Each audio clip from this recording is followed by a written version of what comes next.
चिन्तासन्तानहन्तारो यत्पादाम्बुजरेणवः द्वियानां तान्निजाचार्यान् प्रणमामि मुहुर्मुहुः।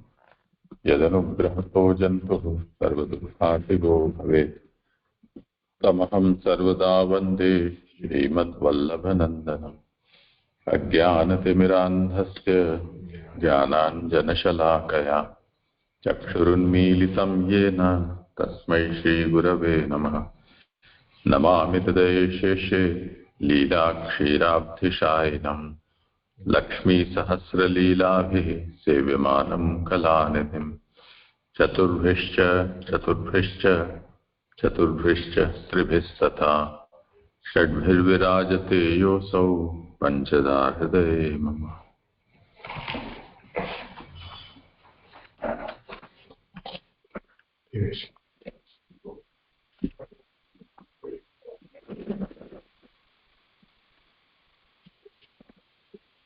दंडवत प्रणाम जय। अभी हम हाँ जय। तो अभी अपन जो है वो द्वितीय स्कंद का तृतीय अध्याय जो द्वितीय प्रकरण का भाग है वो अभी अपन अध्ययन कर रहे हैं। उसमें अपन ने श्लोक संख्या 2 से 9 में कुछ विवेचन अपन कर चुके हैं। अभी शेष विवेचन जो है वो आज अपन आगे लेंगे। वहां पर कल जैसे जय ने बताया था कि पहले भी जो 28 देवता हैं उनकी द्वारा जो होने वाली जो कामनाएं हैं उनसे जो पूरी होने वाली कामनाएं हैं उसका वर्णन आया। तो अब यहाँ पर फिर से जो बात आ रही है वो प्रकारांतर से आ रही है कि किस तरीके से जो जीव है वो उसको भक्ति के साथ जोड़ रहा है उन देवताओं की से होने वाली कामना। और उसके संदर्भ में यहाँ विवेचन महाप्रभु जी बता रहे हैं हमको सुबोधिनी जी में। तो मैं अभी पुस्तक में जो है पृष्ठ संख्या 90 के ऊपर जो अंतिम पैराग्राफ है वहां से चालू करूंगा। वहां से मैं प्रारंभ करता हूं। इंद्रिय संपत्ति सहायक और प्रकाश से भगवत धर्मों के उपस्थित होने पर अपने अंदर धारणा सामर्थ्य की सिद्धि के लिए अपने में तेज की अपेक्षा रहती है, अन्यथा उपस्थित वे भगवत धर्म अपने में उसमें प्रवेश नहीं करेंगे। अभी जैसे अपन ने कल देखा था कि जो इंद्रिय है तो इंद्र की वहां पे उपासना बताई इंद्रिय की सिद्धि के लिए। संपत्ति के लिए लक्ष्मी जो देवी रूपा लक्ष्मी है, अन्य जो माया रूपा जो है उनका, और जो जगत कारणभूत जो माया है उनका नहीं, पर देवी रूपा जो माया है उनका जो लक्ष्मी है उनका। सहायक में हमने मरीचि की उपासना का वर्णन देखा और प्रकाश में हमने ब्रह्मस्पति के उपासना का उपदेश प्राप्त बताया हुआ। तो ये चार जो है अगर हम उनकी उपासना करेंगे और उनकी उपासना से हमारे में जो भगवत धर्म उपस्थित होंगे, जिस जो कामना से हमने उनकी उपासना करी है वो उपस्थित हुए, पर हमारे अगर वो तेज नहीं है, क्योंकि अगर वो जो इतने प्रभावी हैं प्रभावशाली हैं कि उनको भी धारण करना जीव के मतलब सामर्थ्य में नहीं है, तो उसके लिए भी उसको उनको धारण कर सके ऐसा तेज उसके अंदर उसकी अपेक्षा है, तभी वो भगवत धर्म जो है वो उसमें प्रवेश कर पाएंगे। अथवा प्रवेश करने पर भी सामर्थ्य के अभाव में अपने आश्रय को ही वे जला देंगे। अगर वो सामर्थ्य नहीं है और अपने में अगर वो प्रवेश कर दिया अगर किसी कारणवश अगर उन भगवत धर्मों का, तो वो जो जीव है जिसमें उसका प्रवेश हुआ है उसका नाश होगा इससे, क्योंकि वो उसको धारण करने का उसमें वो सामर्थ्य नहीं है। तो जो कई बार अपन देखते हैं अनधिकारी रूप से अगर कुछ प्राप्त होने पर वो किस तरीके से गड़बड़ी हो सकती है, तो वहां पर भी वो उसमें सामर्थ्य नहीं है। और वो अगर वो भगवत ये जो 4 प्रकार के जो भगवत धर्म है जो उपासना से प्राप्त हुए हैं वो प्रवेश हुए, तो वो जीव का भी नाश कर सकता है।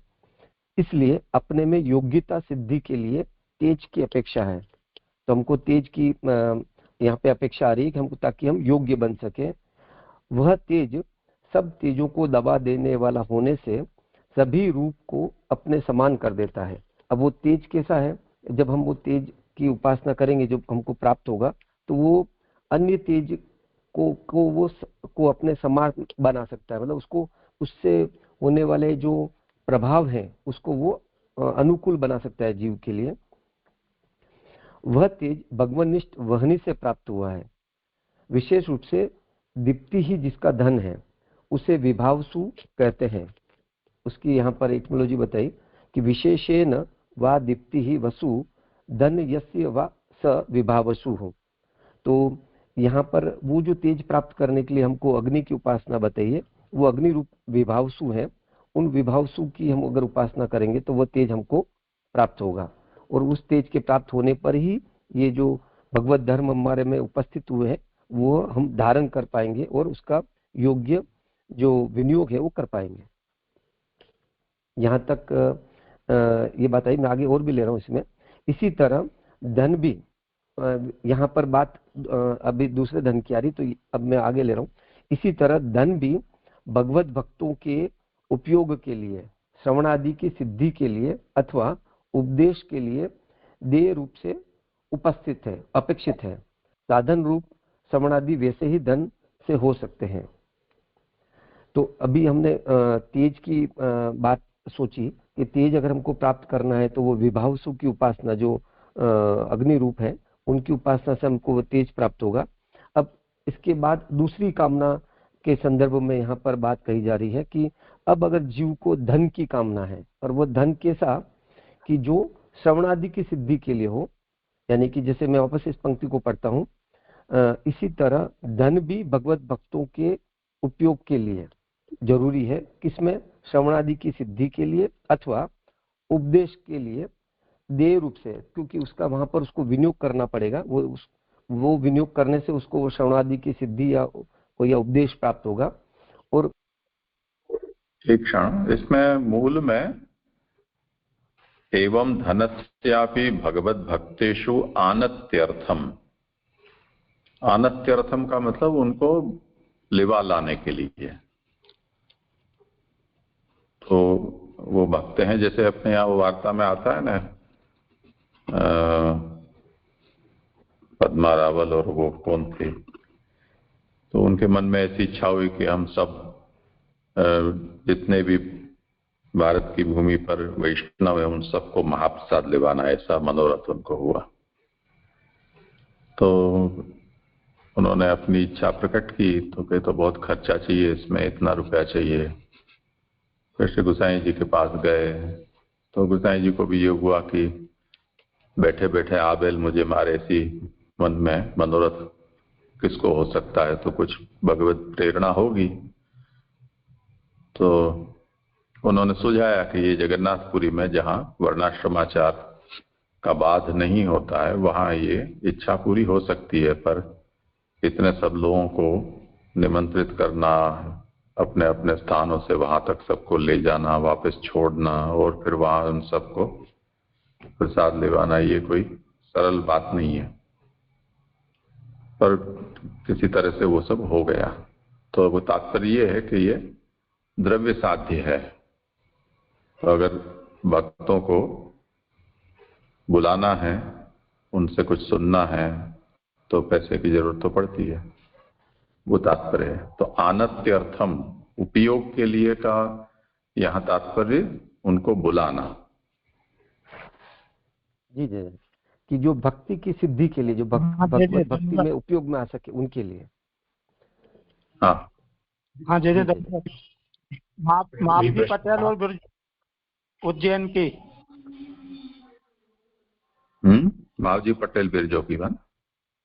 हाँ हाँ हाँ जी। जो पूर्व में भी जो धन की बात आई, वो भगवान प्रभु के भजन के लिए लक्ष्मी रूप धन की वहां पे बात हुई, संपत्ति। और ये धन यानी वहां पे सिर्फ सेवा के लिए उतना ही, और अगर अधिक धन चाहिए तो ये यहाँ पे ऐसे समझना, क्योंकि वो भी तो धन इसमें उपयोग कर सकते हैं ना जी। वो जो पहला ये आया कि इस समय भगवान के भजन के लिए लक्ष्मी रूप संपत्ति की अपेक्षा रहती है, तो वो भी तो धन इसमें आ सके, तो यानी यहाँ पे अधिक धन की अपेक्षा, ऐसे समझना। मुझे उसमें यहाँ आपके प्रश्न के संदर्भ में ये आशय लग रहा है कि जैसे ऊपर ने देखा कि वहां पर प्रभु जो बताया ना कि अतः, जो ऊपर की पंक्ति है, अतः उसे भगवान अपने शरीर से ही ग्रहण करते हैं लक्ष्मी जी को।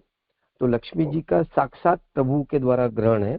तो अब प्रभु अन्य कोई संपत्ति को स्वीकार नहीं करते हैं, तो वो संपत्ति जिसका प्रभु साक्षात अंगीकार कराना है प्रभु को, प्रभु के विनियोग, साक्षात विनियोग के लिए है, उसकी सिद्धि के लिए अगर कामना है तो वो लक्ष्मी जी जो देवता रूपा लक्ष्मी है वो सिद्ध कराएंगे।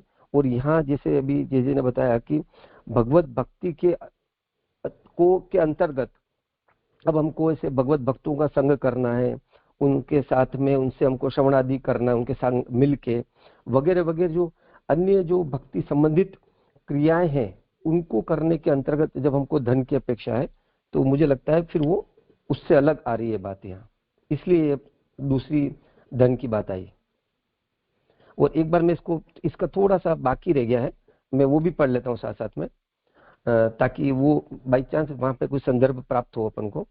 तो सुखदेव जी के द्वारा होने वाला श्रवण तो साधन रूप नहीं है, वह तो फल रूप है। अब सुखदेव जी की कथा तो जो अतः उसमें वसु की अपेक्षा नहीं है, क्योंकि ये जो वसु है वो धन रूपा जिनसे हमको ये प्राप्त हो सकता है धन, तो वो सुखदेव जी यानी कि मैं इसको इस तरीके से समझ रहा हूँ कि जो भागवत जी है, भागवत जी का जो श्रवण है वो तो फल रूपा है, तो किसी भी प्रकार की धन की अपेक्षा भागवत जो फल रूपा श्रवण है उसके अंतर्गत इस बात का विचार नहीं किया गया है।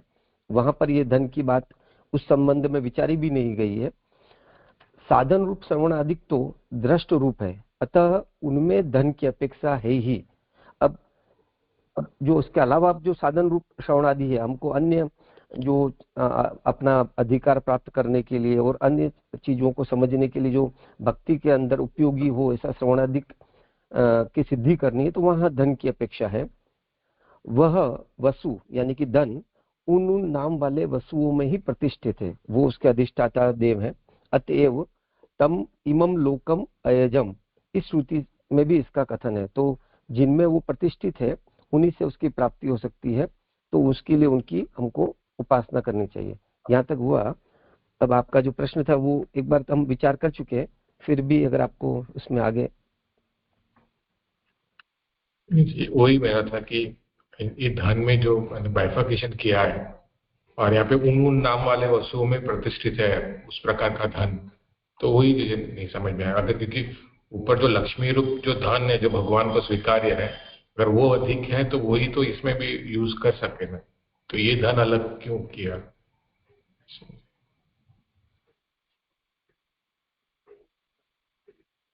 हाँ करो समाधान। जी, बस मेरे को तो वही संदर्भ प्राप्त हो रहा है यहाँ पर कि वहां पर प्रभु के साक्षात अंगीकार रूपा धन की जब इच्छा है, वो कामना है, तो वहाँ लक्ष्मी, क्योंकि वो ही प्रभु की जो पत्नी रूपा बनी है, मतलब स्वामिनी रूपा बनी वहां पर, और उसके अब पूरा महाप्रभु जी ने हमको बताया किस तरीके से शास्त्र में उसका प्रमाण है कि प्रभु ने बोला कि तुम मेरे साथ आओ।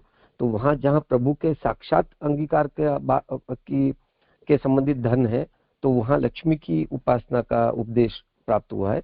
और जहां हमको इस तरीके से भगवत भक्तों के उपयोग के लिए, श्रवणादि के लिए, उनके संग प्राप्त करने के लिए, तो फिर हमको वसु जो है उनकी उपासना करके वो धन प्राप्त करना होगा, जो प्रभु का के अंदर साक्षात जिसका विनियोग संबंधित नहीं हो रहा। अब आपने बताया कि वहां हमको जो अगर कोई धन प्राप्त हुआ है वो अधिक है, तो वो अधिक धन का हम इसमें भी उपयोग कर सकते हैं। तो अपन ऐसा तो है नहीं कि वहां जो जितनी जरूरत है उतना ही वहां प्राप्त होगा, बैलेंस जो है हमारी आवश्यकता यहाँ से हमको पूरी करनी होगी। तो उस संदर्भ में वो कामना से बात जा रही है कि वो क्या कहाँ उस धन का उपयोग करना चाह रहा है, इसलिए वो संदर्भ बदल जा रहा है उसके देव का। इसको ऐसे समझना चाहिए, ये बात सही है। इसी तरह ये देवेश जो बता रहा है उस तरह से भी इसको हम समझ सकते हैं। पर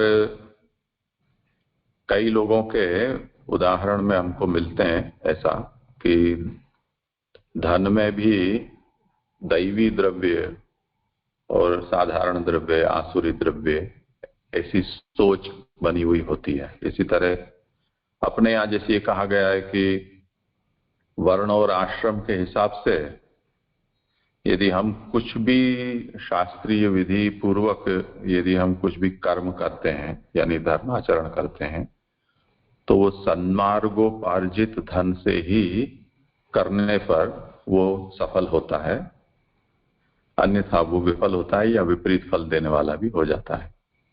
वो सन्मार्गोपार्जित का मतलब होता है जिस वर्ण और जिस आश्रम की शास्त्र के द्वारा जो आजीविका तय की गई है, उसी आजीविका से यदि कमाया गया धन है तो वो व्यक्ति उससे धर्म कार्य कर सकता है।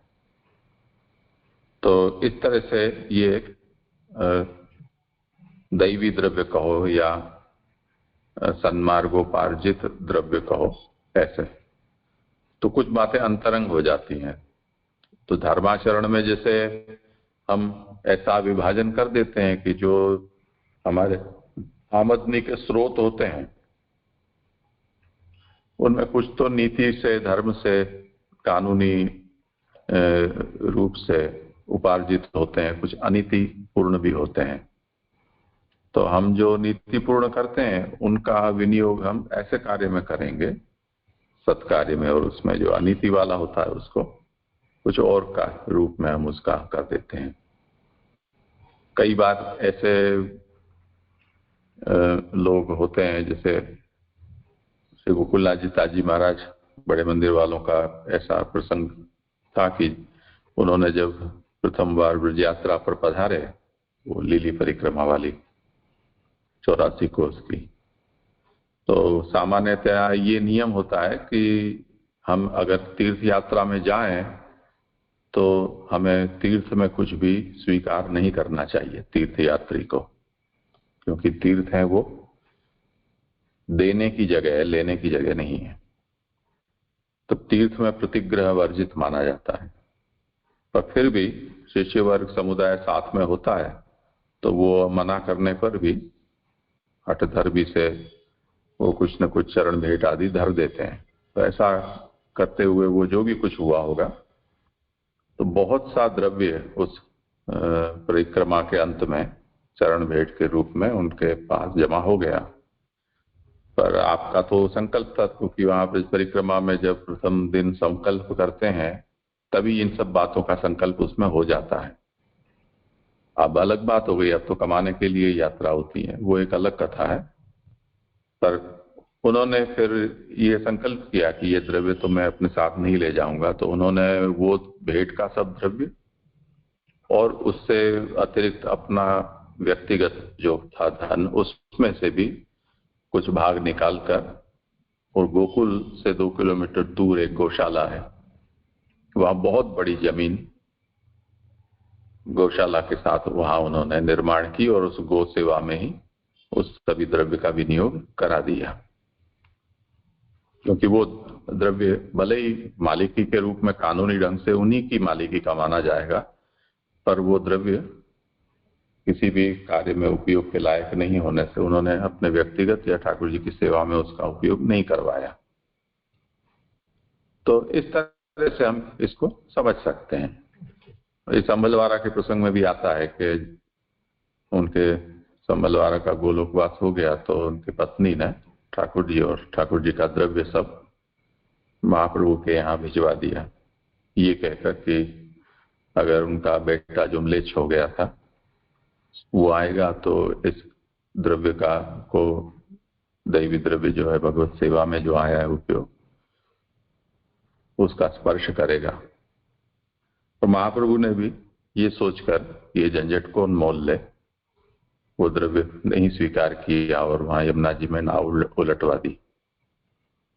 तो कुछ ऐसा है कि अंतरंग कार्य उपयोगी हम मानते हैं जो सन्मार्गोपार्जित होता है। सभी धर्मों में ऐसा सिद्धांत होता है, सच्चा झूठा पता नहीं है, पर औरंगजेब के लिए ऐसा कहा जाता था कि वो राजा होते हुए भी खुद जो खाना खाता था उसकी मजदूरी वो स्वयं करता था। तो आटा खुद पीसता चक्की से और उसकी मजदूरी के रूप में जो मिलता पैसा, उसकी रोटी वो या खाना है वो बनाकर खाता था। वो राज्य कोष में से खाने के लिए पैसा नहीं मान ले रहता था, क्योंकि वो उस दृष्टि से हराम माना जाता है मुसलमान धर्म के हिसाब से। तो इस तरह से सभी जगह है। तो यहाँ भी यही तात्पर्य है कि जो लक्ष्मी है वो तो भगवान की भार्या है, तो जो अंतरंग कार्य के लिए सेवोपयोगी पदार्थों के लिए तो लक्ष्मी से हम ले लेंगे, और जो और सब वसु हैं तो दूसरे सब कामकाज उनसे निकलवा लेंगे। ऐसा जी जी अच्छे स्पष्ट जी जी स्पष्ट था जी। प्रणाम जी जी। यहाँ पे ये दूसरी लाइन जो है कि साधन रूप श्रवण आदि तो दृष्ट रूप है, तो ये दृष्ट रूप है उससे क्या कहना चाह रहे हैं वो समझ में नहीं आया। ये मजदूरी का काम है, हमको एक इसकी जरूरत है। मेरी भक्ति मार्ग के दृष्टि से ही समझो। आजकल जैसे वैष्णव लोग फरमाइशी प्रोग्राम करवाते हैं ना, गोस्वामियों से, शास्त्रियों से, कीर्तनियाओं से, भीतरियाओं से, ये सब दृष्टोपयोग है। चलो अब वल्लभ आख्यान सुना दो, चलो गोपी गीत सुना दो, ऐसे।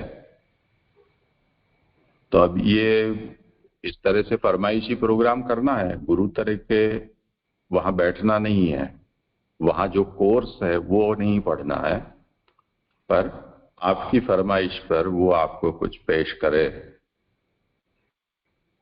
तब तो फिर उससे आप मजदूरी करवा रहे हो। वो आपका गुलाम हो रहा है, आपका मनोरंजन कर रहा है, तब तो वो मांगेगा, वो देना होगा, उसकी सुविधा भी आपको पूरी करनी होगी। उस दृष्टि से साधन रूप है, इस अभिप्राय से उसको दृष्ट कहा है। जी जी जी बहुत स्पष्ट जी। हाँ जी जी दंडवत प्रणाम जी।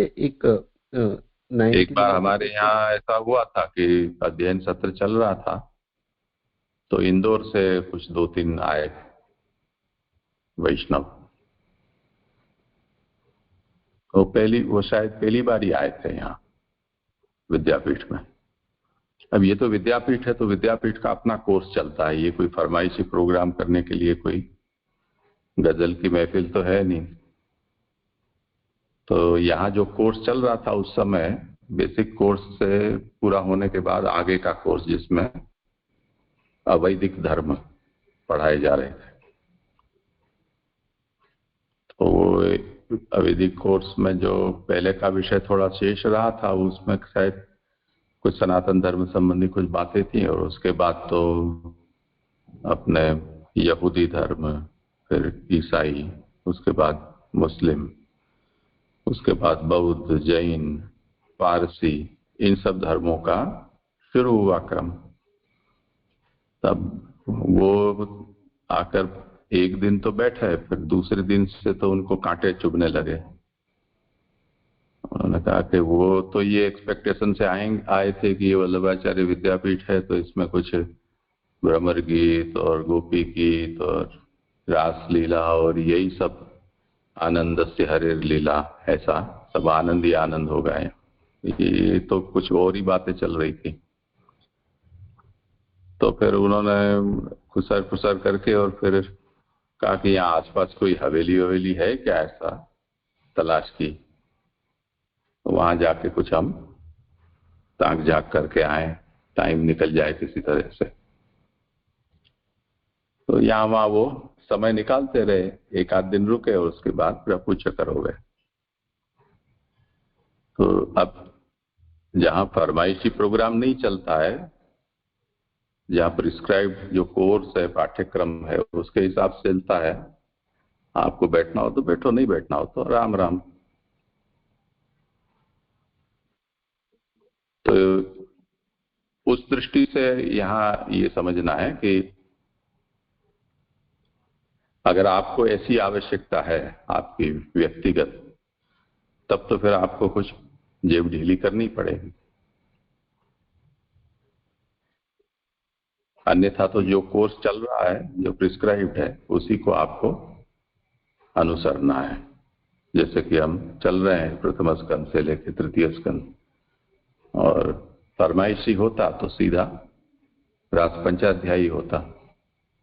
कथाओं में ऐसा ही होता है ना, एक दिन में 4-5 स्कंद हो जाते हैं, दूसरे तीसरे दिन तक तो 10वां स्कंद आ जाता है। अभी जन्म हुआ नहीं हुआ, कुछ घंटों में तो सीधी रासलीला शुरू हो जाती है। तो सब लोगों को उसी में आनंद का ज्यादा अनुभव होता है। आज ही हमारे तृतीय स्कंद सुबोधनी जी में महाप्रभु के यही वचनामृत पढ़े थे। दोपहर में। वहां षडी में प्राकृता सर्गा वैकृता नपि में शृणु रजो बाजो भगवतो लीलयम हरिमेधसः। सर्ग का प्रकरण जो चल रहा है उसमें प्राकृत सर्ग होने के बाद फिर वैकृत सर्ग का प्रकार वहां वर्णन किया जा रहा है। उसमें ये कहा कि रजो भाजो भगवतो लीलेयम हरिमेधसः, यानी जो राजस भाव को भगवान ने प्राप्त किया है और जो भगवान सबके दुखों को दूर करने की इच्छा रखते हैं उनकी ये लीला है, ऐसा आप समझो। ऐसा है तीसरे स्कंद के 10वें अध्याय के 18वें श्लोक में ये बात आई। वहां महाप्रभु ने ये प्रश्न उठाया है कि भगवान इस तरह से राजस भाव को प्राप्त होकर और लीला करते हैं, तो इन सब को यहाँ क्यों वर्णन किया जा रहा है और उन लीलाओं का श्रवण हमें करने की जरूरत क्या है कि भगवान किस तरह से महत तत्व रूप हुए और उसके बाद अहंकार रूप हुए और उसके बाद तन्मात्रा रूप हुए, पंच महाभूत रूप हुए। तो इन सब लीलाओं का श्रवण करना और ये सब कड़ाकुट करने की जरूरत क्या है? तो अतो भगवत लीला, महाप्रभु कहते हैं भगवत लीलात्वात् श्रोतव्याय सर्गा। ये तो सब भगवान ही इस प्रकार से लीला करते हैं, तो भगवान की लीला होने से जितने भी प्रकार के सर्ग हैं वो सब भगवत लीला जानकर उसको सुनना चाहिए। उस पर प्रश्न करते हैं कि ननु न सर्वाहा भगवत लीला श्रोतव्या, सब लीलाओं को सुनने से क्या लाभ है? गीता में कहा है कि यावानस्तु दुपाने सर्वत्र संप्लुतोदके तावान सर्वेषु वेदेषु ब्राह्मण से विजानतः। जब ज्ञानी है उसे तो उसका खुद का स्वार्थ जिससे जितना सिद्ध होता हो उतना ही वेद में से ग्रहण करना चाहिए। जैसे प्यासा आदमी जलाशय के सामने जाता है तो अपनी जितनी प्यास होती है उतना ही पीता है, सब पूरा सरोवर थोड़ी पी जाता है। तो इस न्याय से स्वोपयोगिन्येव लीला सेव्या, हमें जिस लीला का उपयोग है उतनी लीला का सेवन करना चाहिए। ऐसी आशंका होने पर महाप्रभु उसका उत्तर देते हैं कि मूल में जो कहा है कि हरिमेधसः, हरि ही सर्व दुख हर्त्री मेधा यस्य, जिसकी मेधा हरि है यानी सब दुखों को हरने वाली, ऐसी भगवान की मति, यानी भगवान ये चाहते हैं कि मैं सबके दुखों को हरूं। सैव सर्व दुख हर्त्री तस्माद या काफी भगवत लीला श्रोतव्यैव। इसलिए अगर भगवान ने कोई लीला की है तो वो कोई भी लीला है उसका श्रवण हमें करना चाहिए। तो यद्वैत सुकृतम, जो भगवान करते हैं वो सुकृत है, उसमें ये अच्छी ये बुरी या ये उपयोगी ये निरुपयोगी ऐसा यहाँ श्रीमद् भागवत में कम से कम हमें दृष्टिकोण नहीं रखना चाहिए। तो यदि हम उसमें सिलेक्टिव होते हैं तब तो फिर वो फरमाइशी प्रोग्राम करने वाले हैं उनके पास हमको जाना चाहिए। फिर यहाँ सुखदेव जी के पास या महाप्रभु की सुबोधनी के पास मेरे अंगने में तुम्हारा क्या काम है, ऐसी स्थिति हो जाएगी। तो उस दृष्टि से ये पूरा निरूपण किया गया है कि अगर साधना अवस्था है और बार बार आपको किसी की जरूरत पड़ती है तो लोगों के पास आपको जाना पड़ेगा या उनको आपके पास बुलाना पड़ेगा। तो उसके लिए कुछ तो संपत्ति की आवश्यकता है, तो विभावसु जो हैं वो संपत्ति देंगे तो ये सब काम हमारे सुलट जाएंगे, ऐसा तात्पर्य है। काफी सुंदर स्पष्ट है, सुंदर स्पष्ट हो जाए। हाँ जी धन्यवाद। मुझे एक प्रश्न ही था कि यहाँ पे आया वह तेज भगवत निष्ठ वाहिनी से प्राप्त हुआ है। विशेष रूप से दीप्ति ही जिसका धन है उसे विभा वसु कहते हैं। तो इसमें धन की जो डेफिनेशन है वो विशेष रूप से दीप्ति, मतलब दीप्ति में आगे आया कि भगवान का जो तेज है, जो सब तेज से महान है, तो उसको यहाँ धन की डेफिनेशन कहा। और फिर नीचे इस तरह से हमने पूरा देखा कि धन भगवत भक्ति के उपयोग के लिए, तो हमको ये इसमें ये धन इसको समझना चाहिए कि जो ठाकुर जी का तेज रूप है उसको धन समझना चाहिए। वो थोड़ा प्रश्न, मतलब पूरी जो समझने का है वो, मतलब यहाँ पर जो है ना, ये आपके जो प्रश्न के हिसाब से, मतलब ये जो विभावसु जो बात बताई तेज की, वो पांचवी, यानी कि जब अगर द्वितीय श्लोक देखें तो वहां पर विभावसु कहा। एक बार मैं द्वितीय श्लोक निकालता हूँ। उसमें ऐसा है कि अग्नि है वो तेज के लिए और फिर धन के लिए विभावसु, वहाँ ऐसा हाँ, तो अग्नि जो है वो तेज के लिए होगा और विभावसु जो है वो वहां पे बताया कि हमने अग्नि से जो अग्नि की से हमने तेज प्राप्त कर लिया। फिर विभावसु जो जिन अभी बताया ना, जो वसु है, वसु रूपा, उनसे हमको धन की प्राप्ति होगी। ऐसा वहां तो बात पूरी हो गई। नहीं तो ये धन को जोड़ा ना, इसलिए मुझे कंफ्यूजन हुआ कि मतलब कुछ प्रिंटिंग, विशेष रूप से दीप्ति ही जिसका धन है उसे विभावसु कहते हैं। फिर पूरा जो धन की है तो हमको धन के इज इक्वल टू ये दीप्ति देखना है, या हम जो धन की बात, मतलब इसलिए थोड़ा कंफ्यूजन हुआ। या नहीं, विभावसु का विशेषण दिया ना, विशेषण वह दीप्ति ही वसु धन यस्य स विभावसु हो। हाँ, वही मैं कह रहा हूँ कि धन इज इक्वल टू यहाँ दीप्ति हुई, मतलब हम अर्थ के समान एक पैसा लेते हैं, लौकिक पैसा, और अर्थ के समान जैसे ठाकुर जी को लिया कि जो मेरा अर्थ है, तो ठाकुर जी रूपी भी हमारा अर्थ है। मतलब मैं थोड़ा समझ नहीं पाई इसलिए कि हाँ, तो मेरे को भी फिर ये प्रश्न का अर्थ नहीं प्राप्त हो रहा है। जी जी नहीं, विभाव वसु जो है वो तो 12 प्रकार के हैं, उसमें एक वसु का नाम विभावसु है। तो इसलिए यहाँ बता रहे हैं कि जो वसु काम है, यहाँ तेजस कामो विभावसुम, तो जिनको तेज की कामना है वो विभावसु का करे। और इसी तरह धन की यदि कामना है तो वो भी उन नाम वाले जो वसु हैं उनमें से उनके अनुरूप वसु का उपासन करे। जी जी जी, मुझे भी यही अर्थ ग्रहण हो रहा था। मैं थोड़ा सा इसलिए प्रश्न में कंफ्यूज हो गया, क्योंकि विभावसु तेज के लिए, वो वसु जो है वो धन के लिए, ना जी जी जी जी जी। हाँ जी, मतलब जो विभा वसु है वो दीप्ति रूपी, मतलब उसका धन वो है, और बाकी धन के लिए बाकी वसु को। हाँ जी, अच्छी तरह से स्पष्ट, प्रणाम। मैं आगे लेता हूँ।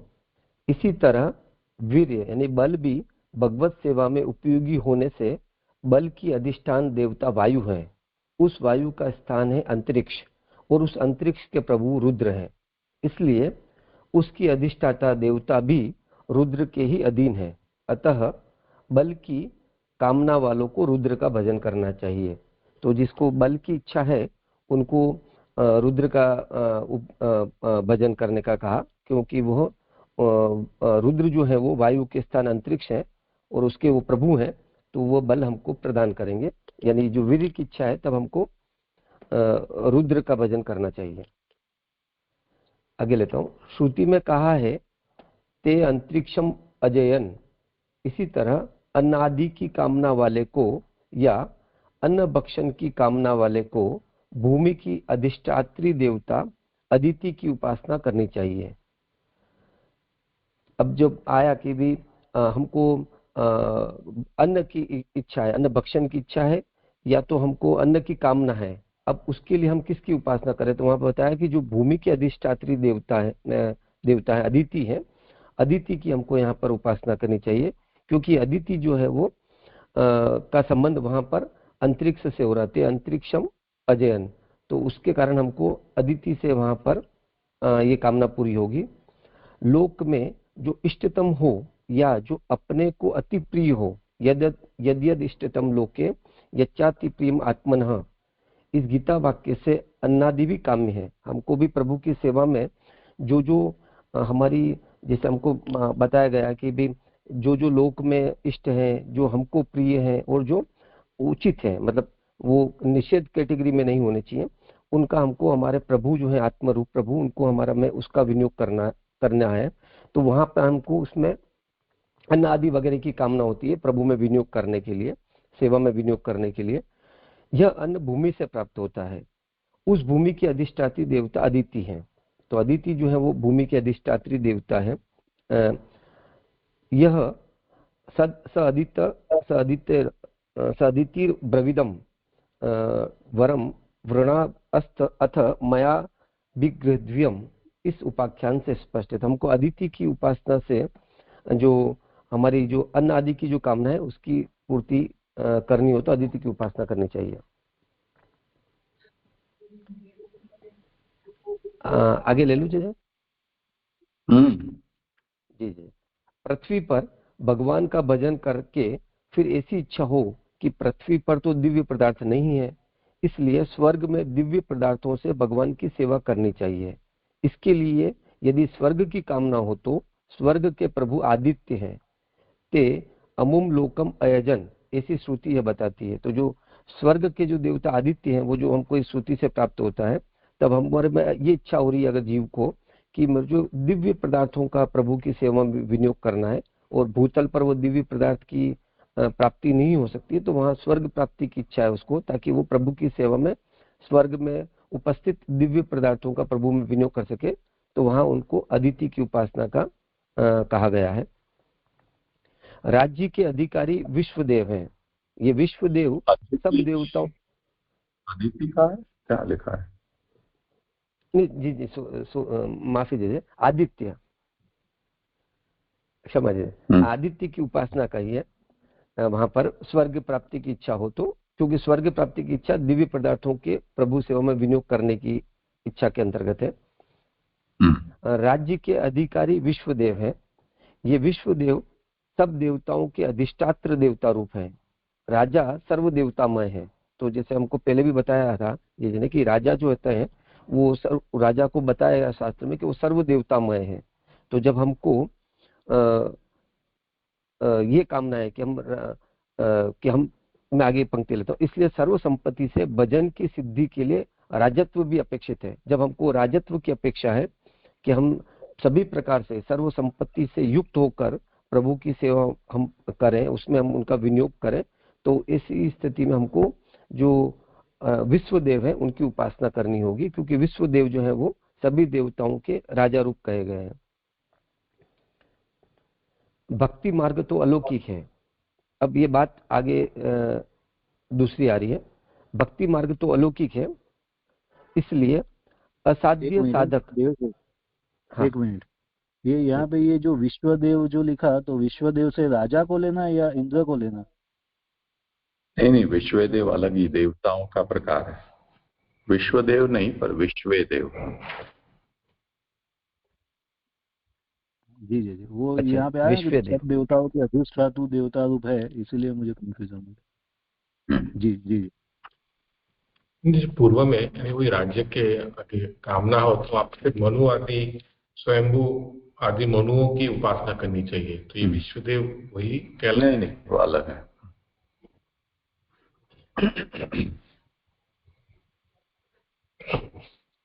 जी जी। भक्ति मार्ग तो अलौकिक है, इसलिए असाध्य साधक पदार्थों की सिद्धि के लिए उनके अधिकारी साध्यों का भजन करना चाहिए। सभी प्रजा यदि स्वाधीन यानी मेरे अधीन हो तो सब जगह भक्ति का प्रचार होगा।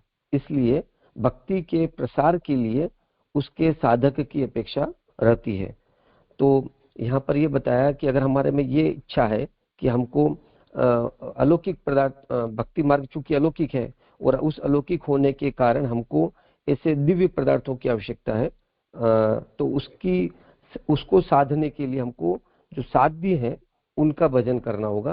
तो साध्य से की उपासना से हमको वो अलौकिक जो भक्ति मार्ग है उसमें विनियोग करने के पदार्थों की सिद्धि होगी।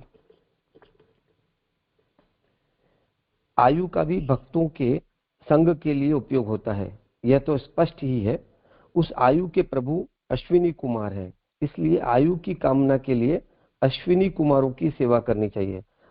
सेवा के लिए हमको आयु की आगे पीछे हो गया है। नहीं जी, मैंने पंक्ति पूरी ली। साध्यों का भजन करना चाहिए, साध्य हो गए, उसके बाद सभी प्रजा यदि स्वाधीन यानी मेरे अधीन हो तो सब जगह भक्ति का प्रचार होगा। प्रजा अधीन होगी तो सब उनकी बात सुनेंगे, तो इसलिए भक्ति का वहां प्रचार करना संभव हो पाएगा। इसलिए भक्ति के प्रसार के लिए उसके साधक की अपेक्षा रहती है। तो उसके जो साधक है साध्य, जी वही ना? ठीक है। हाँ जी जी। ये वैसे ऊपर विश्व देव की बात आ रही है ऐसा लग रहा है, क्योंकि ये तो भक्ति मार्ग अलौकिक है, उसके साथ तो ये कहाँ सेट नहीं हो रहा ना। नहीं, विश्वदेव जो है वो 10वें जो हमको तत्व रूप देव वहां पे बताया आगे मूल श्लोक में, वहां पर विश्वदेव, और ये जो है वो भजन के लिए हमको अगर सभी को हमारे, क्योंकि हमारा उद्देश्य वहां पर सभी को भक्ति का के अंदर जोड़ना है अगर सबको, और इस तरीके की अगर हमारी इच्छा है उस पदार्थों की सिद्धि की, तो उसके लिए हमको साध्यों की उपासना करनी होगी, ऐसा बताया। ये विश्वदेव से अलग हो गए, क्योंकि यहाँ पे भक्ति मार्ग तो अलौकिक है, इसलिए असाध्य साधक पदार्थों की सिद्धि के लिए उनके अधिकारी साध्यों का भजन करना चाहिए। तो ये जो बात हो रही है वो असाध्य साधक पदार्थों की हो रही है। फिर प्रजा की क्यों मालूम नहीं कैसे बात है कि सभी प्रजा यदि स्वाधीन हो तो सब जगह भक्ति का प्रचार होगा। ये असाध्य बात हो गई। इसी को कहते हैं असाध्य साधक का यहाँ दृष्टांत देते हैं। ओके जी जी।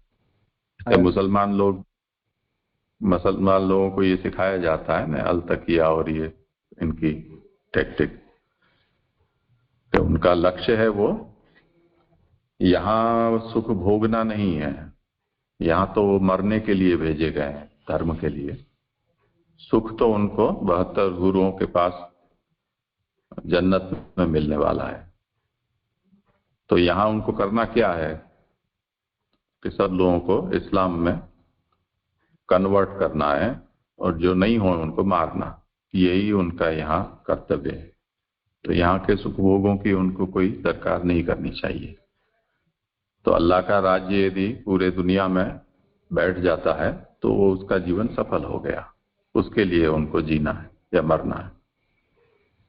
उस प्रकार ये सब असाध्य साधक की सी बात है। अपने यहाँ भी ऐसा छोटे मोटे स्केल पे तो सभी धर्मों में चलता ही है। जैसे भले पूरे विश्व के स्तर पर तो अपनी औकात ही नहीं है, सोच भी नहीं सकते, जरूरत भी नहीं है, पर पारिवारिक स्तर पर तो प्रायः सब लोग ऐसा ही सोचते हैं। कोई बिना कंठी का बच नहीं जाए, ऐसी कोशिश तो सभी लोग करते हैं।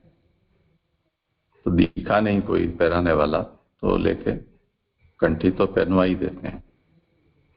तो मानसिकता तो ये उसी प्रकार की है कि एक रूपता बनी रहे। जी जी जी जी जी जी। आया। तो आगे बताया कि आयु की भी भक्तों को अपेक्षा है, ताकि वो भक्ति में उसको आयु होगी तो वो भक्ति का प्रभु की लंबे समय तक कर सकेगा। तो उसकी कामना की पूर्ति के लिए अश्विनी कुमारों की सेवा करनी चाहिए। इसी तरह पुष्टता भी लोकातीत है, जो पुष्टता है वो भी लोक से अतीत है और भगवान की सेवा में उपयोगी है।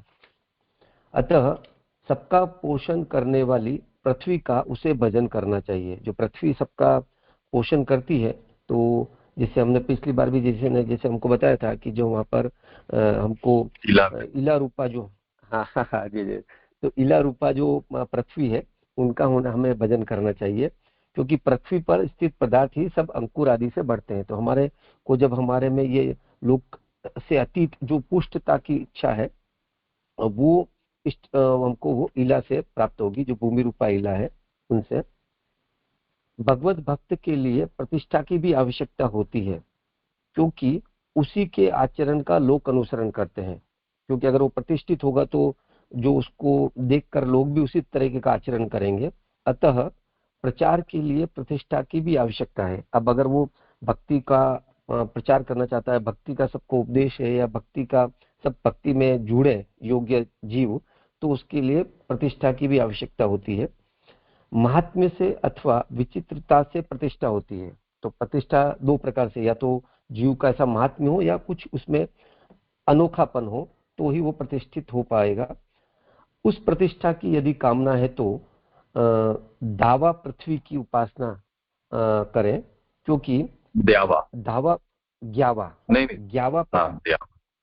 ग्यावा पृथ्वी की उपासना करें, क्योंकि ग्यावा पृथ्वी में ही महात्म्य और वैचित्र्य इन दोनों में ही प्रसिद्ध है। तो ये ग्यावा पृथ्वी की मेरे को पता नहीं चला किस तरीके से वो वैचित्र्यपन भी आया और महात्म्य भी वहां पर हमको ग्रहण करना है। अगर किसी को इसकी कामना है तो वो कैसे इसका संबंध करें? हाँ,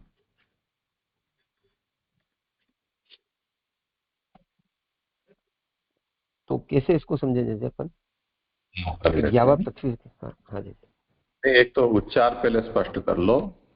विद्यार्थी में जो द्या है ना, आधा द और य और आ की मात्रा, द्या वा।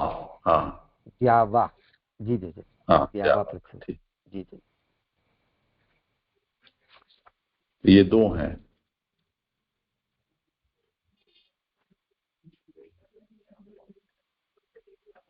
अब यहाँ जो मूल 9 श्लोक तक जिनको गिनाया है, उनसे अतिरिक्त भी यहाँ अब गिनाए जा रहे हैं, वो जो मूल में नहीं है। पर कामना जो है उसका स्वरूप वो का वो है। तो जैसे इससे पूर्व में ये आया कि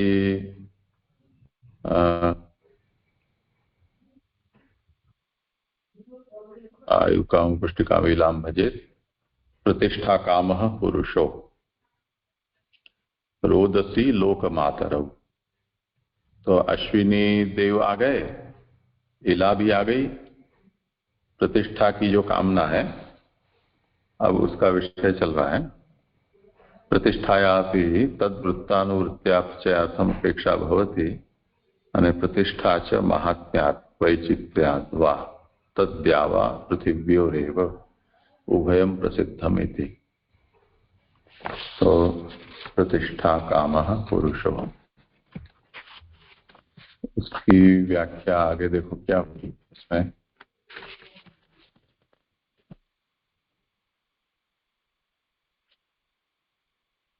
प्रतिष्ठा काम का अर्थ आगे ये किया गया था कि लोके सम्मानना कामः, लोक में सम्मान प्राप्त हो ऐसी। वो क्या करे तो वो पुरुष का करे। पुरुषः इति योग्यस्यैव एषा कामना एवं अन्यत्रापि ज्ञातव्यम। वहां ऐसा यदि हो, ऐसा जो प्रतिष्ठा की कामना वाला पुरुष हो, क्योंकि जिसमें कुछ स्टफ हो उसी के अंदर ऐसी कामना जग सकती है। जो पहले से ही अयोग्यता वाला हो तो उसको प्रतिष्ठा की कामना भी होना संभव नहीं है। तो ऐसा व्यक्ति क्या करे तो वो द्यावा और पृथ्वी इनका वो भजन करे। तो ये द्यावा पृथ्वी ये दोनों ही देवता हैं इस लोक की, भूमि की संबंधिनी। तो उन देवताओं की उपासना करने पर उनको प्रतिष्ठा प्राप्त होगी। तो वो यदि भक्ति मार्गी है, और जैसे आचार्य चरण आज्ञा करते हैं कि अनाविष्कुरुन अन्वयात, इस ब्रह्म सूत्र के भाष्य में आपने ये बात बताई है कि हमें अपने आप को लोक में भक्त के रूप में प्रसिद्ध न करके एक सत्यनिष्ठ और धर्मनिष्ठ अच्छे वर्णाश्रमी के रूप में हमारी प्रतिष्ठा लोक में हम बढ़ानी चाहिए। और भक्त जो स्वरूप है हमारा, उसको इस प्रतिष्ठा के भीतर छुपा कर रखना चाहिए। तो लोग हमको कैसे जाने, ये बड़े सदाचारी, सत्यनिष्ठ, नीतिवान, तपस्वी, ऐसे ये सज्जन हैं। वो ये न जाने कि ये भक्त हैं, यानी पौभाव। ऐसा लोग जाने तो वो उसका बिगाड़ होगा। तो प्रतिष्ठा की कामना यदि भक्त को है तो वो उसको ऐसी होनी चाहिए कि अच्छे सज्जन के रूप में वो प्रसिद्ध हो। तो उनको और द्यावा पृथ्वी की उपासना करनी चाहिए। जी जी स्पष्ट हुआ। तो ये जो पृथ्वी है, सॉरी, ये जो पृथ्वी की बात आई वो, और ऊपर वाले जो पृथ्वी का भजन करे, पोषण करने वाली पृथ्वी का उसे भजन करना चाहिए, तो वो अलग अलग है ना जी? ये द्युलोक और पृथ्वी लोक की अभिमानी देवता होते हैं सभी, जैसे दिक्पाल लोकपाल होते हैं उस प्रकार से। तो ये भी उनके अभिमानी देवता हैं, उनके भजन से उनको ये प्रतिष्ठा लोक में प्राप्त होती है। जी जी जी जी एक और प्रश्न है कि यानी कि यहाँ पे जो मूल श्लोक में आए उससे अतिरिक्त है वहां पर गिना रहेंगे, और कुछ जो कामना है वो मूल श्लोक में भी है, लेकिन ये यहाँ पे देव अलग है उसके, तो वो किस लिए? क्योंकि पूर्व में देखा जाए कि राज्य की अगर किसको कामना है तो वहां पे पहले तो मनु आदि की यानी वहां पे भजन की आई थी, यहाँ पे फिर विश्वदेव की आ रही है, और यहाँ पे भी अभी जो आ रहा है कि प्रतिष्ठा जिसको चाहिए तो वहां पे पुरुष की आई थी, यहाँ पे अलग आ रही है। और इसमें ऐसा है कि जो देवता हैं वो जैसे आगम तंत्र शास्त्र में जिन देवताओं को वर्णित किया गया है और उनकी उपासना पद्धति बताई गई है, वो आगम तंत्रोक्त देवता अलग हैं। उसी तरह पुराण में वर्णित जो देवता हैं वो उससे अलग हैं, और श्रुति में जो देवताओं का वर्णन है वो तीसरे प्रकार के अलग हैं। इसके अलावा ग्राम्य देवता, लोक देवता, कुल देवता ये भी होते हैं, जिनका वर्णन न तंत्र में है, न पुराण में है, और न श्रुति में है। तो वो लोक देवता के रूप में कहे जाते हैं, यानी वो देव नहीं है पर लोक में उनको देववत माना गया है। ऐसे जैसे संतोषी माता है, कहीं किसी का वर्णन नहीं है। इसी तरह शीतला देवी है, उसका कहीं कोई वर्णन नहीं है। तो इस प्रकार से बहुत से ऐसे हैं जो ग्राम्य देवता, लोक देवता परंपरा से माने जाते हैं। तो ये जो प्रकार भेद बता गया शुरू में जो व्याख्या की गई है वो साधारण कक्षा की कामनाओं पर उन देवताओं से वो कामनाएं पूर्ण हो, ये बात बताई गई। अब भक्ति के अंगभूत अगर उन कामनाओं को लेना है तो फिर एक अलग कक्षा के देवताओं का यहाँ निरूपण किया जा रहा है। तो महाप्रभु ने जैसे बालबोध में इस बात को स्पष्ट किया है ना कि पुरुषार्थ लौकिक और अलौकिक दोनों प्रकार के हैं। लौकिक पुरुषार्थ हैं वो सब यहाँ बताए गए हैं, धर्मशास्त्र, कामशास्त्र और अपने क्या नाम अर्थशास्त्र में धर्मशास्त्राणि नीतिश्च कामशास्त्राणि चक्रमात् त्रिवर्ग साधका नीति। और लौकिका ऋषि भी प्रोक्ता, और वैदिक है वो वेदोक्त हैं। तो वहां वैदिक और ऋषि प्रोक्त दो प्रकार, और लोक में तो पुरुषार्थ अपने हैं ही, तो तीन कक्षा वहां है। और चौथी चतुर्श्लोकी में महाप्रभु ने जो भक्ति मार्गीय पुरुषार्थ बताए हैं वो, तो ऐसे 4 स्तर पर वो बताए गए हैं। उसी तरह यहाँ भी समझना है कि देवताओं की भिन्न भिन्न कक्षाएं हैं। जी जी स्पष्ट। भगवान के अधिष्ठानों में रूप की अभिव्यक्ति का सामर्थ्य चाहने वाले को गंधर्वों की सेवा करनी चाहिए। रूपम इति गंधर्वा, ऐसा श्रुति ने कहा है। तो रूप का जो अधिष्ठात्र देव है वो गंधर्व है। तो अगर हमको प्रभु की भक्ति में रूप का अगर रूप की अभिव्यक्ति करनी है और उसका सामर्थ्य अगर हमको की इच्छा है तो गंधर्वों की सेवा से वो प्राप्त होगा। नृत्य आदि से जो भगवान की आराधना करना चाहे अथवा नृत्योपयोगी स्त्री की कामना हो तो अनेक प्रकार के रूप बनाने में समर्थ उर्वशी की सेवा करनी चाहिए। तो जब हमको ये कामना है कि हम स्वयं नृत्योपयोगी बने, मतलब नृत्य से प्रभु की आराधना करें, अथवा नृत्योपयोगी जो स्त्री है उसकी हमारे में अगर कामना है तो हमारे को उस कामना की पूर्ति के लिए उर्वशी की सेवा करने का कहा गया है। उर्वशी भगवान नारायण से उत्पन्न हुई है। ऋषि की माता होने से वैराग्य का बोधन करके मुक्ति दान करती है। पूर्वचित्ती आदि अप्सराएं इस तरह की नहीं है। तो जो उर्वशी जो अप्सरा है वह पूर्वचित्ती और आदि जो अप्सराएं हैं उनसे अलग है। वो कैसे अलग है? क्योंकि वह भगवान नारायण से उत्पन्न हुई है और वो ऋषि की माता बनी है उर्वशी, और इसके कारण से उनमें वैराग्य का बोध है, तो वो मुक्ति का दान करने में उनको सामर्थ्य। तो अन्य अप्सराओं से उनका भेद बताया, और उनसे हमारे को अगर नृत्य आदि की अपेक्षा है तो उर्वशी की उपासना का कहा गया है। आगे, आज्ञा देने का सामर्थ्य यदि प्राप्त करना हो तो सबको आज्ञा देने वाले परमेष्ठी चतुर्मुख ब्रह्मा की सेवा करनी चाहिए। वे ब्रह्मा जी सबको आज्ञा देने वाले हैं। आज्ञा के द्वारा भक्ति करवाना भी स्पष्ट है। अगर जीव को ऐसी इच्छा है कि वो सबको आज्ञा दे और आज्ञा से वो हम उनको सेवा में, भक्ति में, जो कोई भी जो उसके अधीन है उनको आज्ञा के द्वारा वो अगर उनमें उपयोग में लेना चाहता है और ऐसी अगर उनकी कामना है तो वहां पर ब्रह्मा जी की, जो चतुर्मुखी ब्रह्मा जी हैं, उनकी सेवा का उपदेश कहा गया है। क्योंकि ब्रह्मा जी में जो इसको यहाँ पर वे ब्रह्मा जी सबको आज्ञा देने वाले हैं उस संदर्भ में कि उन्होंने सृष्टि की रचना में आज्ञा सबको किसको क्या करना है, तो सृष्टि रचना का जो कार्य है उसमें उन्होंने आज्ञा देकर, तो आज्ञा उनकी आज्ञा उनमें सामर्थ्य है कि वो आज्ञा देकर अनुपालन करा सकते हैं। तो वो जब इच्छा है तो हमको चतुर्मुख ब्रह्मा जी की सेवा करनी चाहिए। इसी तरह यश भी भगवत जी। एक महीना देवी, यहाँ पे आज्ञा यानी जे वही ये जो देवेश भाई ने बताया वही लेना है कि सृष्टि की रचना उन्होंने की है इसीलिए, या फिर वो वेदों का ले सकते हैं उसका जो प्राण, क्योंकि प्रभु की सेवा और उसके ये भक्ति के लिए आ रही है, इसीलिए मैंने ऐसा सोचा।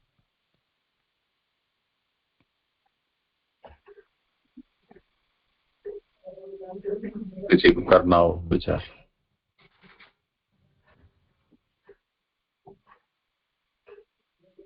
इसमें आधिपत्य काम, इसका ये अर्थ बता रहे हैं ना।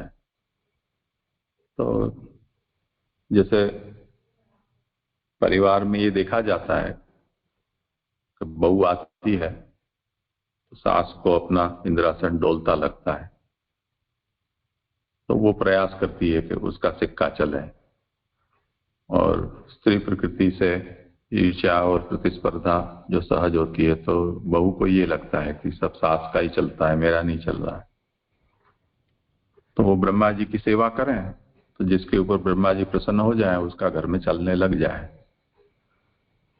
तो ये उसी तात्पर्य से लग रहा है। पर अब यदि हमें इसको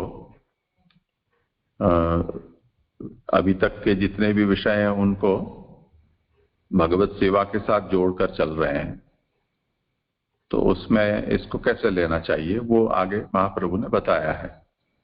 जैसे आज्ञापन सामर्थ्य सिद्ध्यर्थम तथा भूतः परमेष्ठी चतुर्मुखः सेव्यः।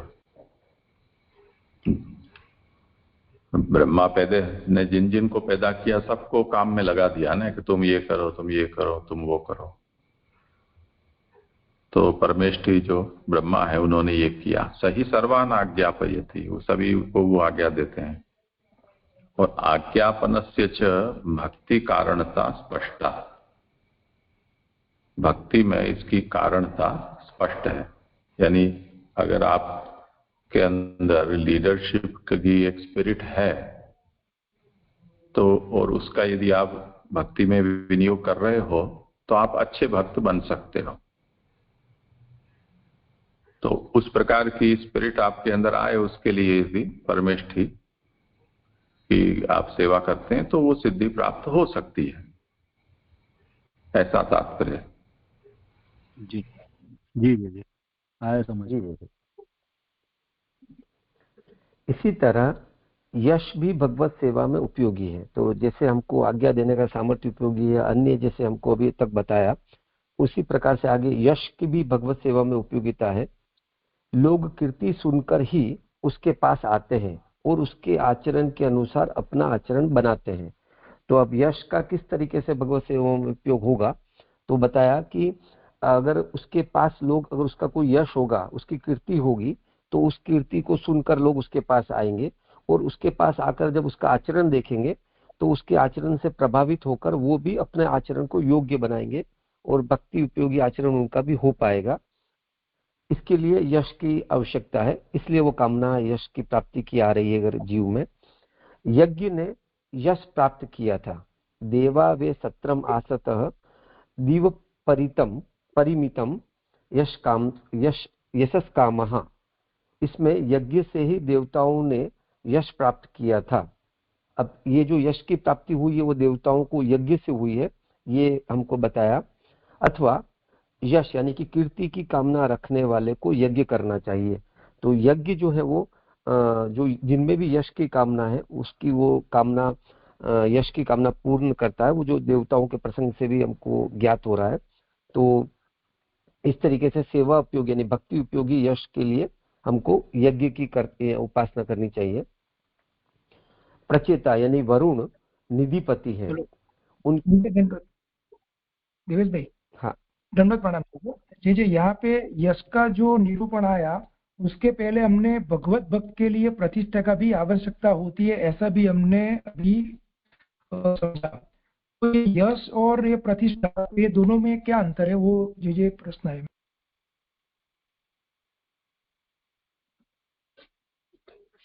मैं प्रयास करता हूँ थोड़ा कि वहां पर जैसे प्रतिष्ठा में भी वैसे बताया कि लोग अनुसरण करें उसका, पर अब वो प्रतिष्ठा जब आया तो वहां पर उसकी आवश्यकता है कि,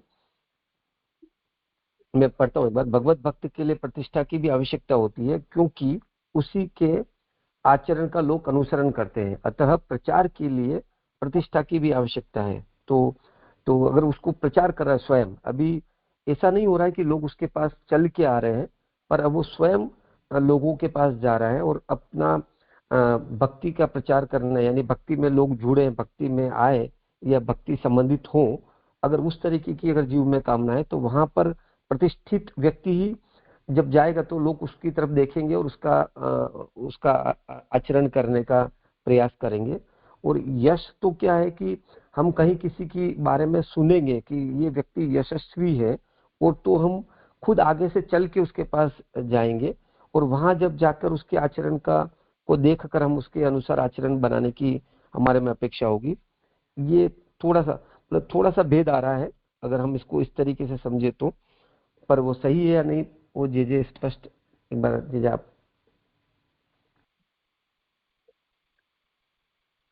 दोनों में परिणाम तो एक सा आ रहा है, पर प्रतिष्ठा और यश का अर्थ कीर्ति यहाँ की है। तो जैसे अभी देवेश ने ये बताया कि तद्वृत्तानुवृत्त्या प्रचयार्थम अपेक्षा भवति, हम जो करें उसका अनुकरण करने पर भक्ति मार्ग का प्रचार होता है, इसलिए प्रतिष्ठा की अपेक्षा होती है। और वो प्रतिष्ठा है वो लोक में हमारा महात्म्य यदि होता है तो प्रतिष्ठा बढ़ती है। अथवा जैसे योग देवेश ने अच्छा शब्द का प्रयोग किया था कि कुछ अनोखी बात हमारे अंदर हो, वैचित्र्याद्वा, कुछ अनोखापन हो तो हो जाता है। तो प्रायः ये देखा जाता है कि राजे रजवाड़े होते हैं उनके भी स्तुति गायक, भाट चारण, ये लोग सब, उनके ऐसी सब कहानियां, ऐसे ऐसे गीत अतिशय उक्तिपूर्ण आलंकारिक भाषा में उस लोक में गाते रहते हैं, वायरल करते रहते थे। तो उसमें कुछ हो या न हो, पर लोगों में उसकी अच्छी ख्याति हो जाती थी। ऐसा ही ये धर्मगुरुओं के विषय में भी देखा जाता है आजकल। जिन भी कथावाचक, प्रवचनकार या कोई भी वल्लभ कुल बालक भी हों, तो उनकी सभा प्रवचन होता है, उससे पहले उनका परिचय देने के लिए कोई खड़ा होता है और वो फिर लंबी लंबी बिरुदावली और उपमहोध्वनि ऐसा सब होता है। उसका ये लाभ होता है कि जो श्रोता हैं वो उनकी महात्म्य को सुनकर जो कुछ भी बोले हैं उसको ध्यान से सुनने के लिए तैयार हो जाते हैं। इतना तो उसका लाभ होता ही है। तो ये प्रतिष्ठा की कामना, तो वो महात्म्य अब वो खड़ा किया गया भी हो सकता है, स्वाभाविक भी हो सकता है। एक कहावत है संस्कृत में, ऐसी उक्ति है कि घटम भित्वा घटम छित्वा कृत्वा रासभ रोदनम येन केन प्रकारेण प्रसिद्ध पुरुषो भवेत्। कुछ लोगों के अंदर ऐसी इच्छा होती है कि हम रातों रात प्रसिद्ध हो जाएं। अब दूसरी कोई योग्यता नहीं होती है तो वो क्या करें? तो कहते हैं जैसे ध्यान आकर्षित करने के लिए कोई तूफानी तत्व हैं, वो कुछ तोड़ फोड़ कर देते हैं, किसी तरह से लोगों का ध्यान उनकी ओर गया तो घटम भित्वा घटम छित्वा, कुछ तोड़ दिया, कुछ फोड़ दिया, और कुछ नहीं सूझा तो गधे की तरह रेंकना ही शुरू कर दिया ऊंची ऊंची करके, तो लोग देखेंगे। अब वो लोग भले ही तिरस्कार या ऐसे जुगुप्सा के भाव से देखते हैं, पर देखा न तो वो उन्होंने अब समझ लिया कि हमें कृतार्थ हो गए, संतुष्ट हो जाएंगे कि हाँ लोगों ने हमको देख लिया। तो आजकल जैसे वो रील वील बनाते रहते हैं, वो भी कुछ ऐसा ही करते हैं। मनोवृत्ति मुख्य यही है उसके पीछे कि प्रसिद्ध हो जाएं। तो प्रतिष्ठा और ये जो यश है, वो यश में ये बात है कि आदमी के भीतर कुछ ऐसा हो कि जैसे फूल में गंध होती है तो गंध से लोग उसकी ओर आकर्षित होते हों, इसी तरह से यश जो होता है वो उसके भीतर कुछ स्टफ हो, तो इतना भेद उसमें आता है। अब जो भी प्रतिष्ठित होगा और जो भी यशस्वी होगा, तो जिन जिन लोगों को वो अपीलिंग लगेगा या हीरो लगेगा, वो तो उनका अनुकरण करने ही वाले हैं। तो अनुकरण है वो तो पृष्ठलग्न उसका प्रभाव है। पर प्रतिष्ठा और यश में इतना फर्क है कि एक आदमी को आप किसी उच्च आसन पर जाकर बैठा दो, उसमें कुछ हो या नहीं हो, वो जो स्थान है उसकी महिमा से उस व्यक्ति की प्रसिद्धि हो जाएगी। जैसे मनमोहन सिंह को बैठा दिया 10 साल तक, तो कुछ हो या ना हो, प्रधानमंत्री तो भारत का वो रहा ही रहा ऐसे। और यश एक ऐसा है कि जैसे अभी हम देख रहे हैं कि प्रधानमंत्री जी का अपनी ही कुशलता, निष्ठा, परिश्रम, इन सब से वो उनका यश देश विदेश में फैल रहा है। इतना अंतर इसमें हम समझ सकते हैं। प्रणाम, एकदम अच्छी तरह से स्पष्ट हुआ जी। आगे लेता हूँ। प्रचेता यानी वरुण निधिपति हैं, उनकी उपासना अलौकिक अर्थ प्राप्ति के लिए करनी चाहिए, क्योंकि उस अर्थ से भगवान के उत्सव आदि होते हैं। तो अब हमको प्रभु के जो सेवा में उत्सव वगैरह जो करने हैं, उत्सव वगैरह के लिए भी हमको अर्थ की कामना है। वो अर्थ की प्राप्ति प्रचेता से होगी, यानी कि वरुण से होगी, क्योंकि वो निधि के पति हैं। वो निधिपति होने के कारण वो उस अर्थ के यानी निधि के वो अधिष्ठात्र देव हैं, उनसे वो की कामना हमारी पूरी होगी।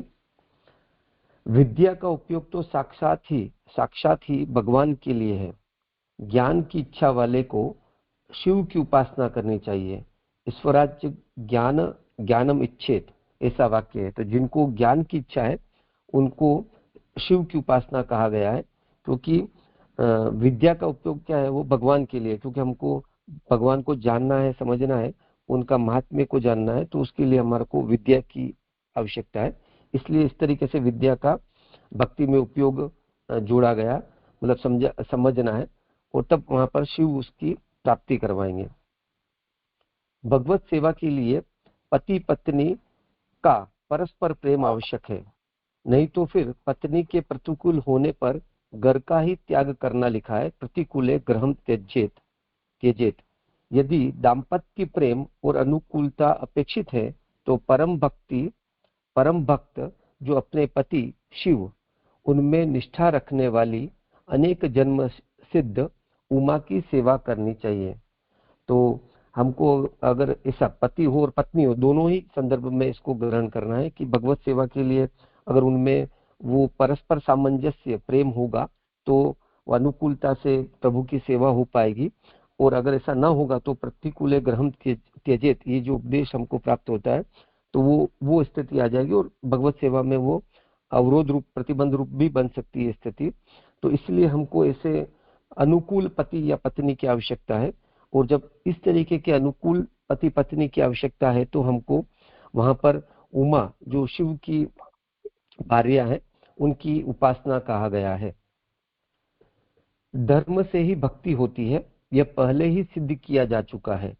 उत्तम लोग लोक में अथवा वेद में धर्म का प्रतिपादन करने वाले की ही सेवा करते हैं।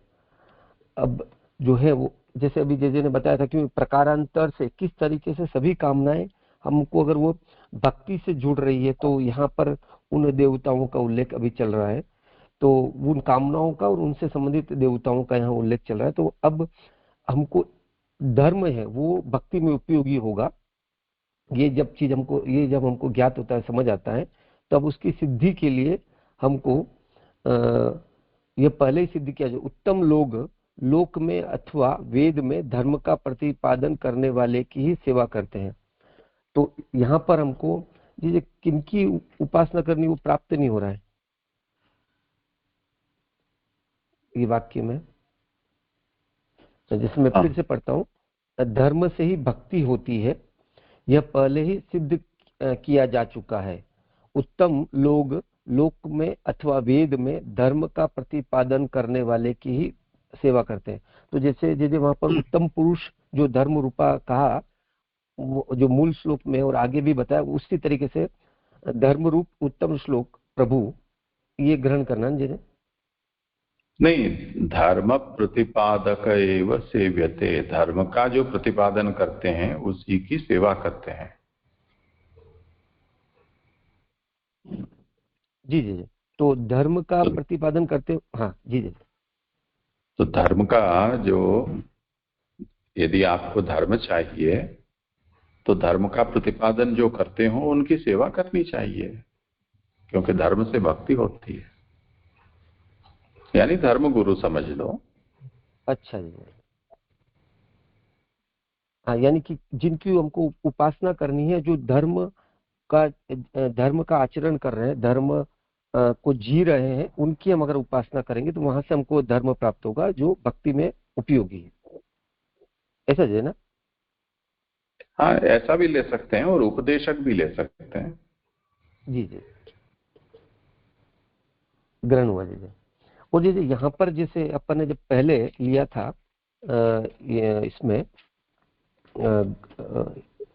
राज्य के, मैं एक बार आगे जाता हूँ।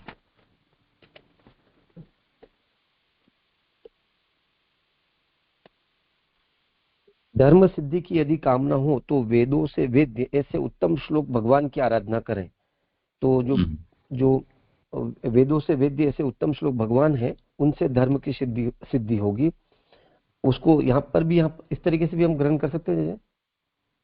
नहीं, उनको तो अभी जी जी, उनको जहां तक हो सके पहले में जो कहा गया है उससे यहाँ अलग दृष्टि है ना, भक्ति के लिए है, तो भक्ति के लिए अब यहाँ भगवान को छोड़कर और सब को लेना है। जी जी जी, स्पष्ट हुआ। तो जो धर्म का उपदेशक है, जो धर्म को अपने जीवन में जी रहे हैं और धर्म का उपदेश कर रहे हैं, उनकी उपासना यानी उनकी भक्ति से हमको धर्म की प्राप्ति होगी। यहाँ पर ये बताया गया। आगे, भक्ति मार्ग की परंपरा बराबर चलती रहे, इसके लिए संतति की अपेक्षा रहती है। यदि ऐसी अपेक्षा हो तो पितर जो सदा हमारा वंश चलता रहे ऐसी अपेक्षा रखते हैं, उन पितरों का भजन करना चाहिए। तो अब जब जीव को ये इच्छा है कि उसका वंश परंपरा चलती रहे, प्रभु जो उनके यहाँ विराज रहे वो उनके ही घर में हमेशा विराजे, ये जब इच्छा है और उसके लिए उसको जब संतति की इच्छा है तो वो इच्छा पूर्ति के लिए उनको पितरों का भजन करना चाहिए, क्योंकि पितरों के संदर्भ में कहा गया है कि वो वंश को चलाने में सहायक होते हैं। रक्षा के लिए क्रूर लोगों की आवश्यकता होती है, अतः रक्षा की कामना के लिए यक्षों का भजन करना चाहिए। तो जो जिसमें ऐसा है कि मैं प्रभु के साथ जुड़ा हुआ हूँ, मेरे को भी कुछ रक्षा की आवश्यकता है, वैसे फिर से हमको इन सभी कामनाओं के संदर्भ में ये ध्यान रखना है कि जैसे जीजे ने बताया था कि ये किसी के मन में ऐसा एकदम से घुस गया है कि नहीं, मेरे को ये कामना आ रही है और अब मैं इस कामनाओं की पूर्ति करके ही अब प्रभु की सेवा करना चाहता हूँ, तो फिर उसको किस तरीके से कौन कौन से देवों का उपासना या भजन करना चाहिए वो बताया गया है। तो वहां पर जो है यक्षों का भजन कहा। अगर रक्षा के लिए कोई प्रकार के जैसे हमको ऐसे निष्ठुर लोगों की आवश्यकता है अगर, तो यक्ष का भजन हमको करना होगा। आंखों में देखने की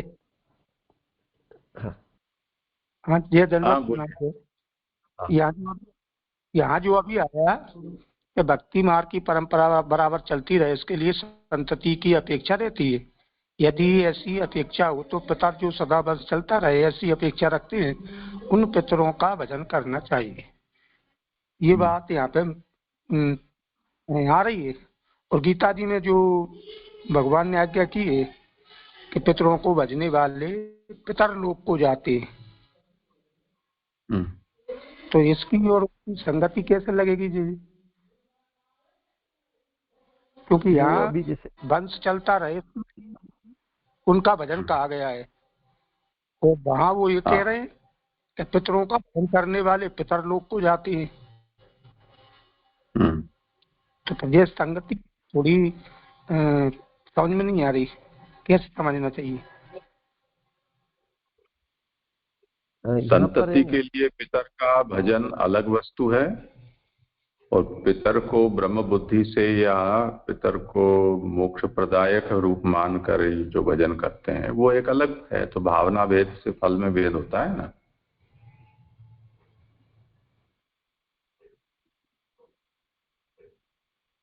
अच्छा, इस प्रकार समझना चाहिए।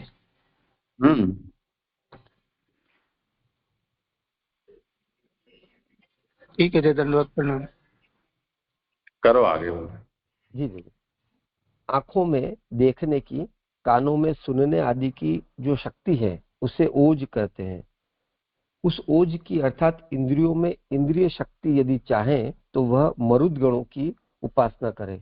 तो जिनको इस तरीके से ओज की इंद्रियों में वो इंद्रिय शक्तियों की जिनको आवश्यकता है उनको बताया गया है कि वो मरुद गणों की उपासना करें। वे ही इस प्रकार का सामर्थ्य देने में पटु है, वही उनमें वो कुशलता है, वो इस तरीके का इंद्रिय सामर्थ्य मरुदगण ही उनको प्रदान कर सकते हैं। क्योंकि इन मरुदगणों के कितने ही टुकड़े इंद्र ने किए तथापि वे मरे नहीं, क्योंकि उनमें वो इस तरीके की शक्ति रही कि इंद्र ने जब उनके कई टुकड़े किए तो भी वो मरुदगण कोई भी मरा नहीं और वो अपना जीव सहित रहे। वे महापुरुष की पूजा से सिद्ध रहे, परंतु निर्दोष मरुदगणों की ही आराधना करनी चाहिए। तो हमको उन निर्दोष मरुदगणों की, जिन्होंने उन महापुरुषों की पूजा करी, जिनके कारण उनमें वो सिद्धि रही कि उनमें वो सामर्थ्य रहा कि इंद्र के उनके ऊपर इस तरीके का बल उपयोग के बावजूद भी उनके वो बने रहे, तो उनकी अगर हमको वैसे इंद्रिय शक्ति की आवश्यकता है तो हमको उन मरुदगणों की उपासना करनी चाहिए। जिन्हें राज्य की कामना हो उन्हें सबका विनियोग जिन्होंने भगवान के लिए ही किया है, ऐसे सामर्थ्यशाली मनवंतरों के अधिपतियों की सेवा करनी चाहिए। तो जहां राज्य की कामना है वहां पर हमको मनवंतर जो है, मनवंतरों के जो अधिपति हैं उनकी हमको यहाँ पर उपासना का उपदेश है। यदि सेवा में किसी प्रकार की रुकावट न आवे ऐसी कामना हो तो निश्रुति की सेवा करें। तो निर्ऋति की सेवा करें। तो अगर हमको सेवा में अगर कोई प्रकार ऐसी कामना है कि हमको कोई प्रकार का प्रतिबंध ना आवे, तो हमको निर्ऋति की सेवा कहा गया है। कामना से सब होता है, इसलिए ये निर्ऋति जे वो कोई देवता है ऐसे समझना ये। हाँ, अच्छा जी। वो मृत्यु के देवता बताया था ना आगे पिछले बार में, तो वो देवता है। कामना से सब होता है, इसलिए भगवद विषय कामना की उत्पत्ति के लिए रास प्रकरण में निरूपित सोम की उपासना करनी चाहिए। उस सोम ने भगवान की कामना को भी पूर्ण किया था। ऐसे काम के पितामह सोम की उपासना करनी चाहिए। तो जब हमको कामना है, भगवत विषय कामना है, तो उस भगवत विषय कामना की अगर पूर्ति की इच्छा है, तो हमको सोम जो चंद्र है उनकी उपासना कही गई है, क्योंकि वो रास वगैरह में वहां पर इनका उल्लेख प्राप्त होता है। यहाँ पर सुबोधिनी जी में श्लोक संख्या 2 से 9 की सुबोधिनी जी पूर्ण होती है। जी जी। यहाँ पे जो मरुत गण की जो उपासना का प्रकार बताया, उसमें अंतिम पंक्ति में बताए परंतु निर्दोष मरुत गणों की तो ऐसे भी है कि जो निर्दोष नहीं है। नहीं, पंक्चुएशन में समस्या है। मरुद्गणाश्च पटवो भवन्ति, ये जो इंद्रिय शक्ति की प्राप्ति करनी हो तो उसमें मरुद्गण पटु है, होशियार है। क्यों होशियार हैं? तो इंद्र ने ये दैत्यों की माताओं के गर्भ में प्रवेश करके और उनके 7 टुकड़े किए, फिर वापस 7 किए, तो 49 टुकड़े हो गए। तब फिर उन्होंने रोने लगे, मारो मत मारो मत, तुम तो मेरे भाई हो। वो रोना उनका रोकने के लिए इंद्र ने कहा मारुत मारुद, रो मत। तो उसके कारण उनका नाम मरुत हो गया। तब फिर वो देव माता दैत्य माता है, कश्यप की ही पत्नी है एक दिति अदिति। तो अदिति के सब देव हैं और दिति के सब दैत्य हैं। तो फिर उसने कहा कि भी मेरे बच्चों को मत मारो तुम। तो इंद्र ने कहा कि ठीक है, अगर तुम हिल मिल के शांति से रहोगे तो तुमको नहीं मारेंगे। तो वो सिद्ध हो गए।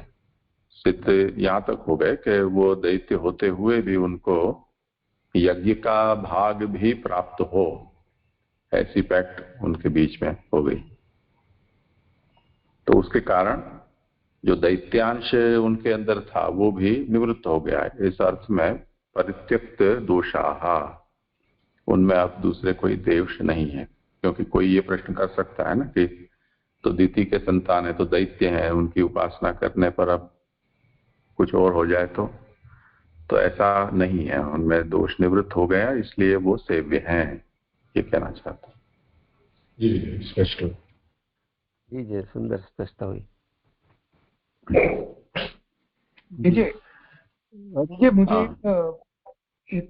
मुझे जिज्ञासा थी कि आगे पेज नंबर 91 में ऐसा आया था बीच में कि पृथ्वी पर भगवान का भजन करके फिर ऐसी इच्छा हो कि पृथ्वी पर तो दिव्य पदार्थ नहीं है, इसलिए स्वर्ग में दिव्य पदार्थों से भगवान की सेवा करनी चाहिए। इसके लिए यदि स्वर्गीय कामना हो तो स्वर्ग के प्रभु आदित्य है। लेकिन हम तो जो प्रभु की सेवा करते हैं वही फल है, तो हम जीव ये स्वर्ग की इच्छा क्यों रखेंगे? ऐसा मेरा एक क्वेश्चन है। तो यीशु कैसे समझ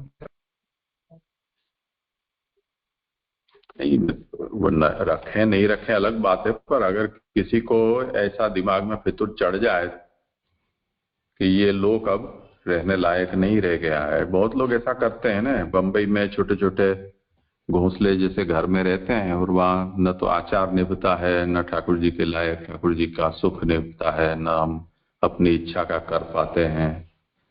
तो वो ये चाहते हैं कि हम कोई ऐसे स्थान पर जाएं कि जहाँ सब कुछ जगह की छूट हो। बहुत लोग अपने पुराने गांव के घरों में चले जाते हैं, कुछ लोग जहाँ जिनको जैसी सुविधा मिले वहां चले जाते हैं।